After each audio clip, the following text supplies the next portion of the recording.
Hey, hey, hey, it's Sarah Jane from Access Your True Nature, and I am coming to you today from beautiful sunny Florida in America.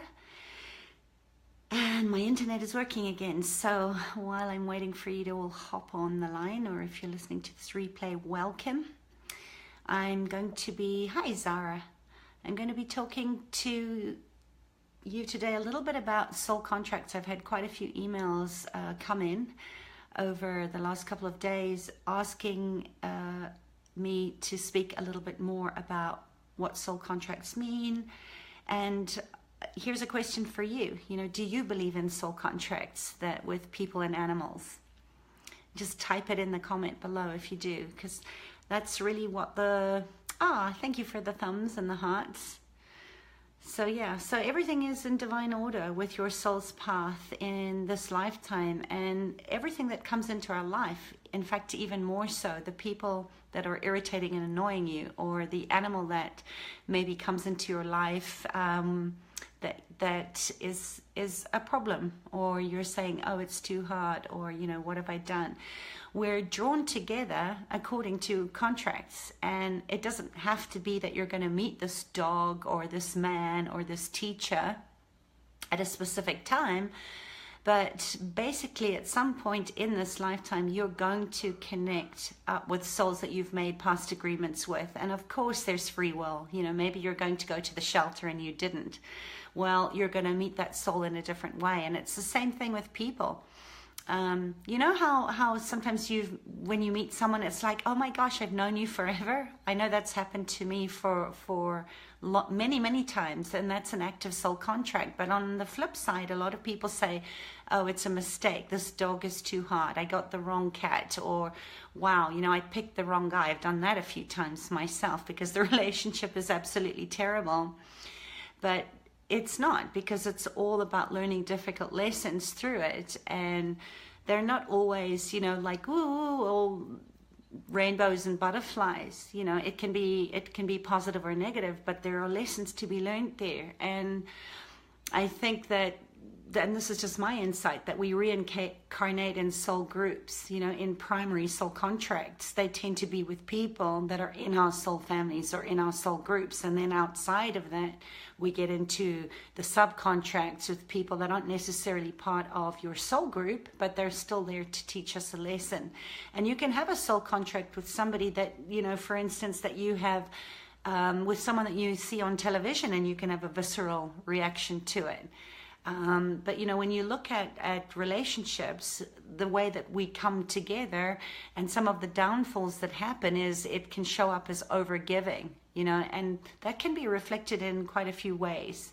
One soul can be the overgiver, and they need to learn how to take care of themselves and have better boundaries and be strong. So they may connect with another soul that says, all right, I'm going to teach you about that by being really, really needy. Or they can meet another overgiver. And this is where we see codependent and narcissistic relationships, where they're battling, or two people that are overgivers, and they're both having to learn that lesson. So the same person might not learn and master that soul contract necessarily the same way that you do, or another person does. But, soul contracts, gosh, there's so many of them. You can have soul contracts of martyrdom, you can have confidence, you can have soul contracts of learning about money, for example. That's a really, really big one, where one person in the family doesn't have any money, where everybody else has money. This is going to bring up a whole lot of issues and a whole lot of healing if we can get the insight and the wisdom from recognizing and acknowledging that this is something that you've come here to learn. So, it always serves both parties. There's always a giving and a receiving. So, if you realize that you have to get off your butt and work and earn your own money, it has to work from the other side by that person, maybe your sibling or your parents, saying no. You have to learn how to say no and establish strong boundaries. So, both sides are always mutually giving and receiving. I mean, victim is another soul contract. Hi, Mandy. You know, victim is those people, hi Anita, where they can't be successful, where they're constantly complaining, and they'll have really successful people in their lives and they'll feel jealousy or anger or petulance, because they can't see that so-and-so is really successful, but they have a lot of soul confidence issues. And that can be another mutually beneficial relationship. If you have someone that's a victim and someone that's successful, they can help each other out too. So you see how this kind of thing works? It's what I always call, it's like the dance.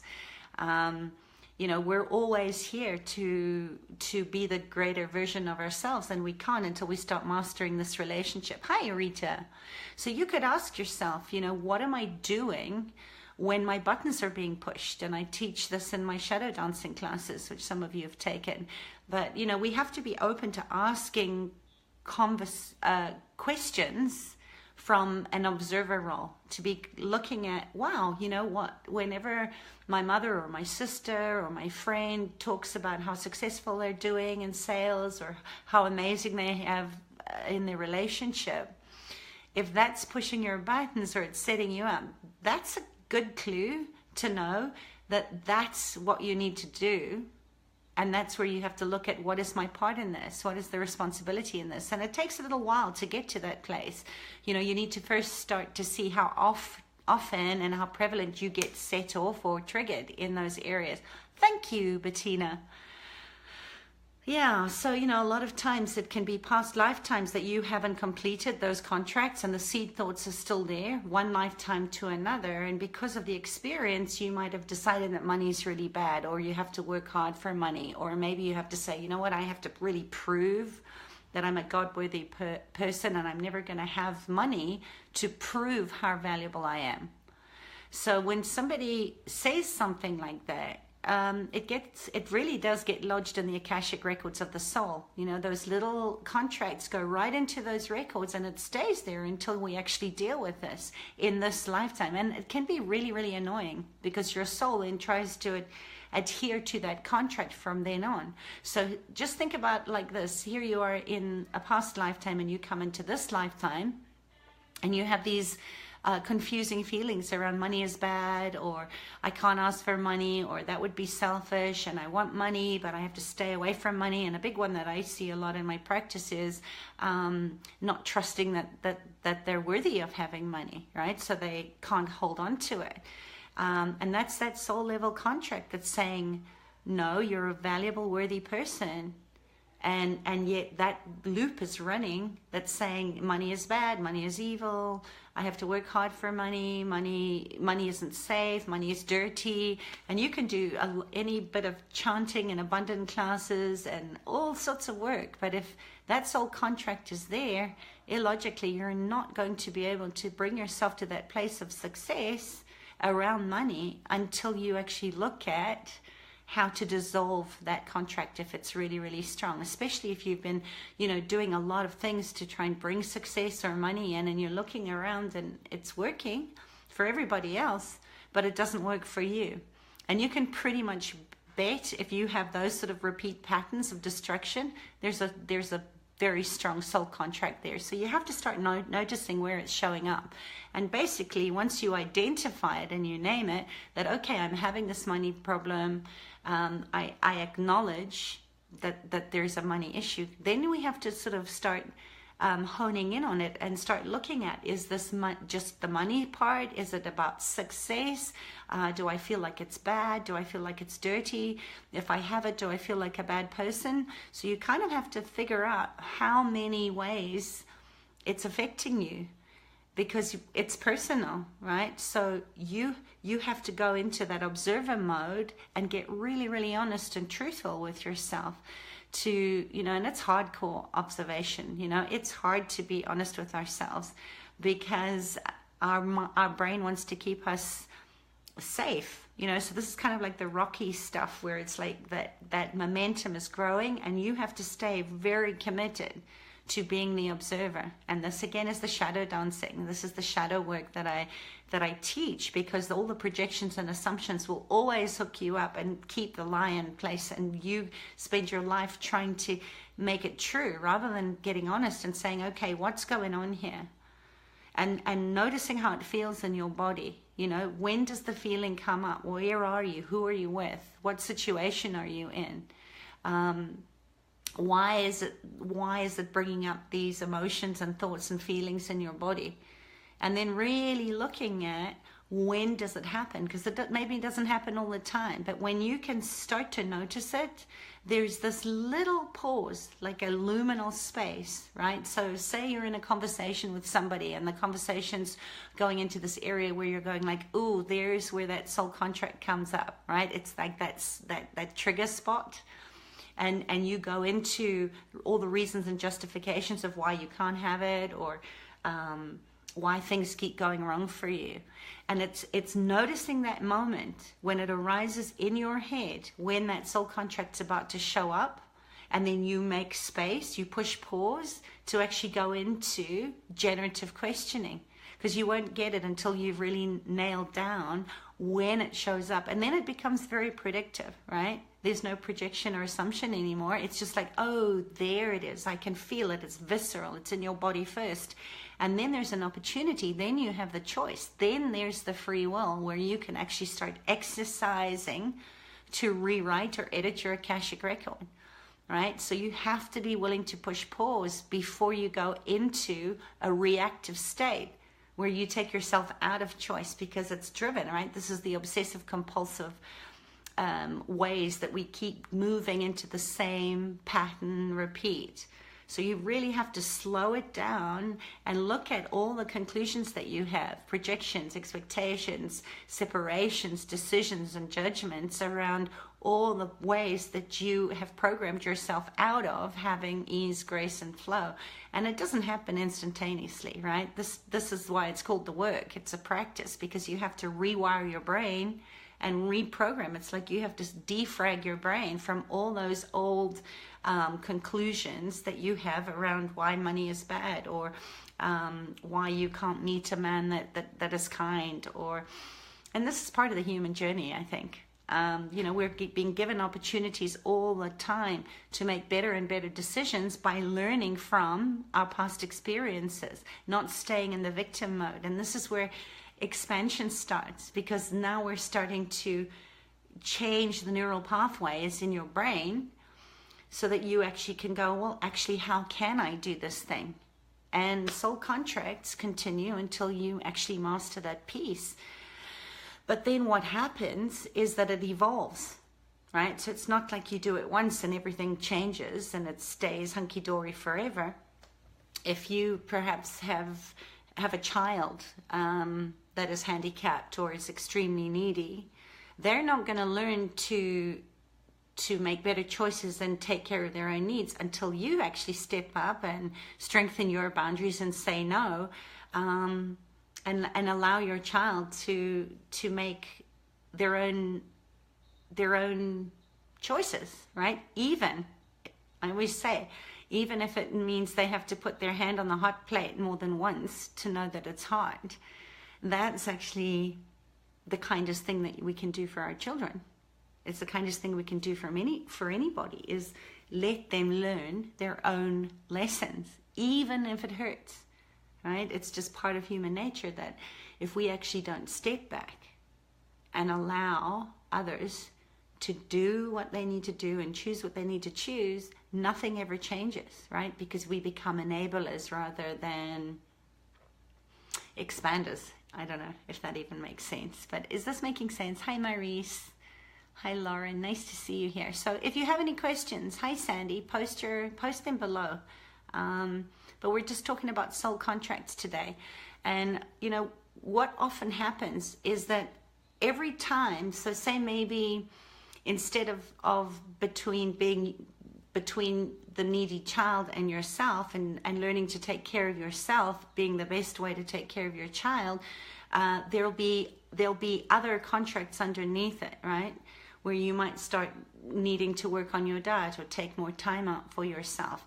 And then your child, something might happen to them, so they might need to work on their diet. And then everything just gets elevated. So it's an upgrading of the contract all the time. This is the learning, right?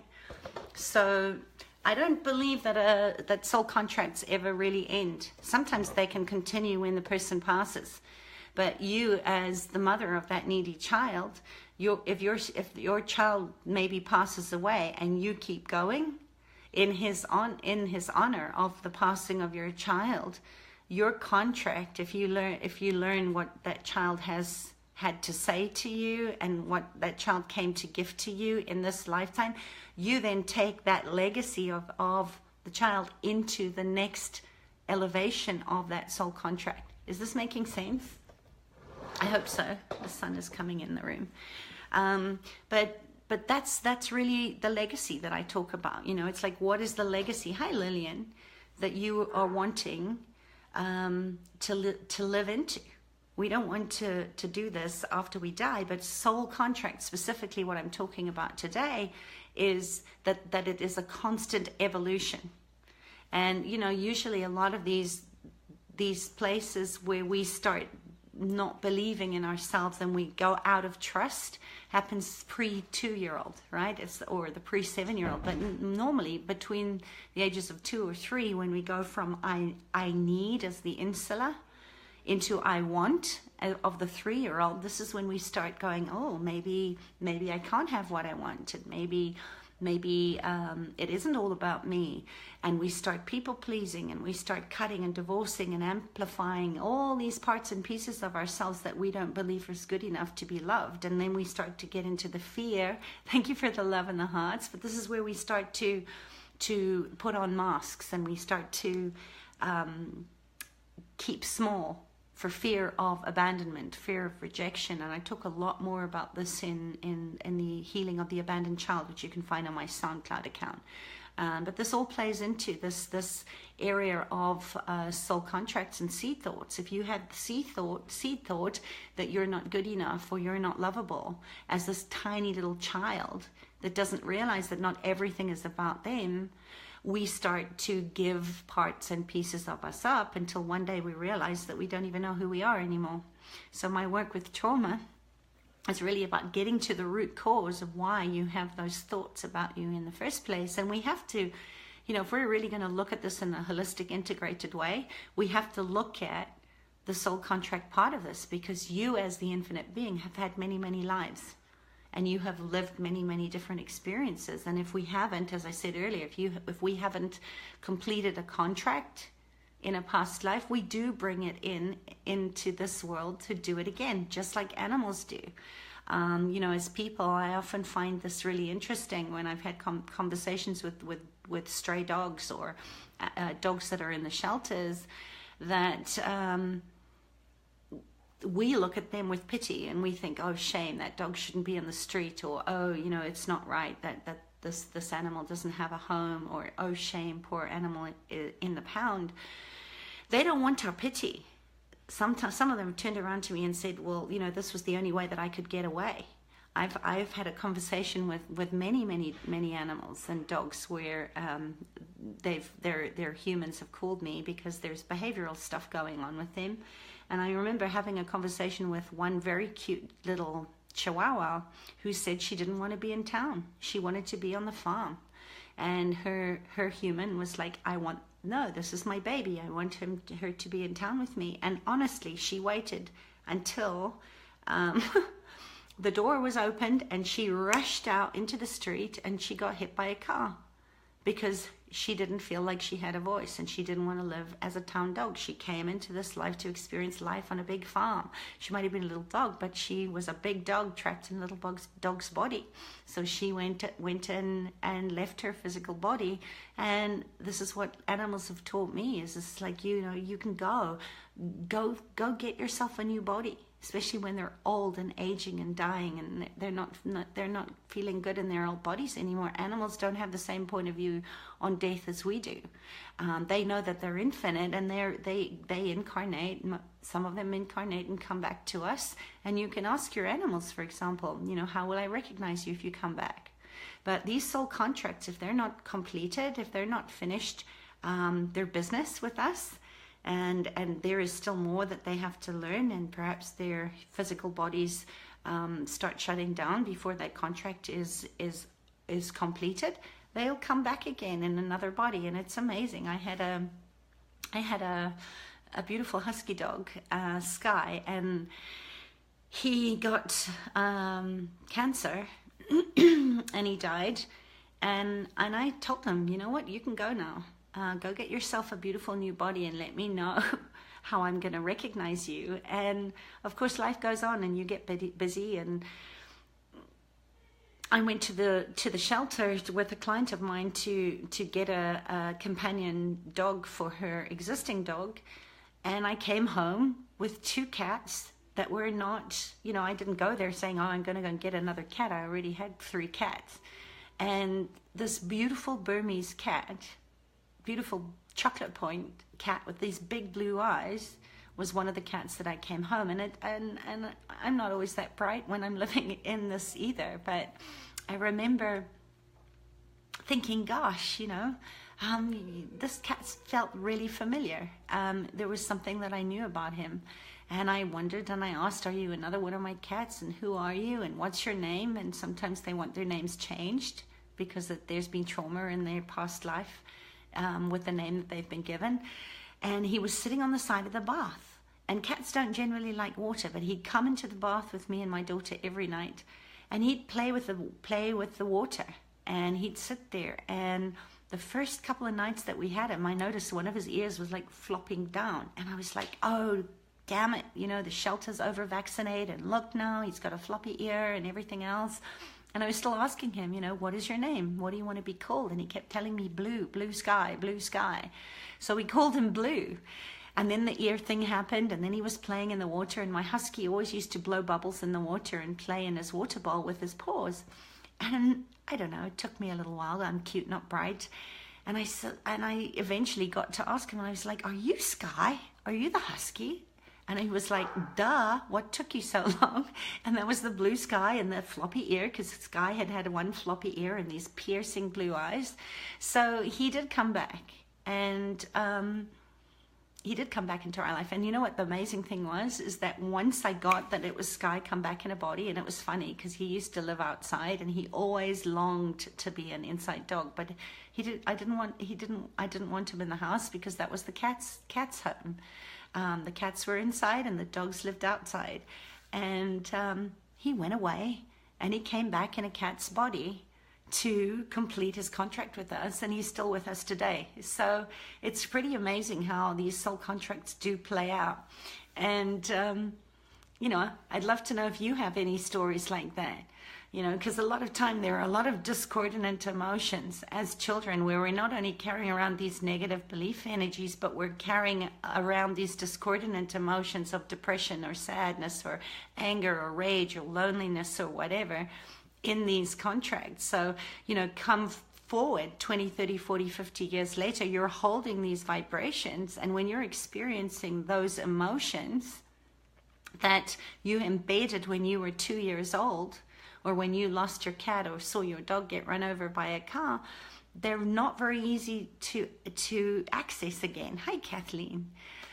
So, the idea for me is that you really want to shift your beliefs and release any sort of negative beliefs that you've had. And this is what all my processes are sort of guaranteed to change and transform people's lives, is you have to shift the belief by getting to the root cause of your trauma in the first place, so that you can get to be free to live your life in the best version of yourself. And this is a lot of time too, where I see people that have soul contracts with invisibility, where they don't feel comfortable coming out as themselves because maybe they were persecuted or shamed or stoned in other lifetimes. So just knowing that and then choosing to do the opposite doesn't always work either. Even though you willingly want to make yourself be visible or you want to be seen, it'll never work until you clear the underlying seed thought that says I'm not good enough, or I'm not safe and protected, or it's not safe for me to be seen. So you're coming up against yourself the whole time. Is this making sense? Give me some hearts or thumbs if this is making sense for you. So, the places that most of us go into struggle often comes from because we haven't cleared the underlying trauma from past lives, or the seed thoughts that we created pre 2 or 3-year-old. So to conclude, just remember that in every action, there is a interaction and a resolving and fulfilling of the soul contracts.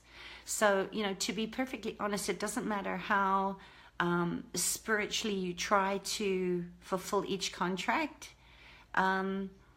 It's based on simply your survival mode. This is why we often go on the pattern repeat, where we kind of think, well, you know what if you just have to survive your experiences? And if there are any things around a contract that you haven't resolved, it's just going to keep repeat and repeat and repeat. So, talking about soul contracts, exactly, fear of visibility, yeah. So talk to me, because just know that a soul contract is either going to motivate you toward an action step that is in the embodiment of your highest, greatest good, or your wisdom, right? It's like things happen to you like target practice to see if you're willing to let your highest wisdom be the resolution to those circumstances and act upon it. And it does take bravery and courage to do that. But just remember that it's either going to motivate you to cultivate the choices that you've made in the past, to hone in on your highest vibration and live in your fullest potential, or current situations that seem unfair, unjust, or, just to become aware of the judgments that you have around that. And then by learning to embrace and love the one who judges you, including your saboteur self, when you exit that moment and you go back into observer mode, that's where evolution takes place. Does that make sense? I hope so. I hope so. All right. So I just wanted to talk about that a bit today, and I hope that you found that useful. Thank you, Julie. It does make sense. Yeah. So you might want to ask, it has been a while, Connor. I've been traveling and I had a bit of a glitch with my internet here, but I'll be back and I'll be bringing you little nuggets of insights and wisdom. I'm probably going to do another one tomorrow on boundaries and how to keep your sanity over the holidays, especially if you're with people that you've chosen in your soul contract, aka your family and your relatives over the holidays. I know this time of the year often brings up a lot of trepidation for a lot of people because we spend a lot of time with our families, and it often triggers unresolved fear and trauma and emotions in our soul contracts with our family, with our soul family groups. So if you have any questions about that, or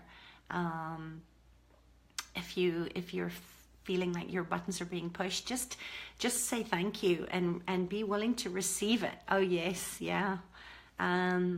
Because this time of the year often triggers a lot of those unresolved things that we're really here to lose. How does a close friend of years move out? Oopsie, this is going too quickly here. Let me just see what you said, Mandy. How does this close friend of years move out of our friendship, and should I keep trying to mend things even though I'm at peace with the breakup? That's a really great question. And again, it's just like, I would encourage you to just really get quiet with yourself and just tap into your innate knowing, your intuitive wise women, and ask, is this contract completed? Because a lot of times, again, I teach a whole 2-day course on entities and soul contracts and seed thoughts, because it plays such a big role in resolving ancestral and familial trauma. In fact, all kinds of trauma. But yeah, I would just ask yourself, are we done here, Mandy? Because it sounds to me like, whenever there's force, or whenever we start finding ourselves going into people pleasing or showing up as less than, when you start feeling like you cannot be authentic, or you cannot honor your boundaries, or your boundaries are not honored, right? When there isn't allowance in relationships, there's often some more work to do there. So I would just really sit and maybe even journal and just ask yourself what it is that you need to learn, or is the soul contract complete? Because if it isn't, and she has gone away, trying to mend things, it's kind of like that saying that Einstein says, is like, You cannot solve a problem from the same space that you created it. And we have to acknowledge our part in it, you know, because that's what relationships are. They are all around soul contracts. People come into our lives for us to learn the lessons that we need to learn. And it's complicated, but it's actually can be quite a lot easier to just move through flow of ebb and tide. You know, some of those friends that you never see for years and years, and when you meet up with each other, it's just like, oh my gosh, it's like you pick it up where you left off. And then there are other ones that are tumultuous and do push our buttons. So you know, I'd suggest that you just sit and contemplate on that, and also notice where you feel that in your body. But I'd be happy to work through that with you, Mandy. I have some great processes, as you know, and you have done the shadow dancing class. So maybe go back and look at the projections and the assumptions around that, of, you know, what is it that you feel compelled to keep trying to mend things with her? What is it, and where do you feel that in your body? And maybe go through the shadow dancing class again and see if anything shifts from there. But that's it for me. I have lower power mode showing up on my phone. But yeah, I hope wherever you are, have a beautiful rest of your day or evening. And if you have any questions, if you're listening to this on the replay, post your comments, your questions below. As I said, I'm going to go into how to survive the holidays when some of these soul contracts come up for us to actually heal and expand and evolve through. So if that interests you, join me tomorrow, same time. Lots of love. Bye. Mwah.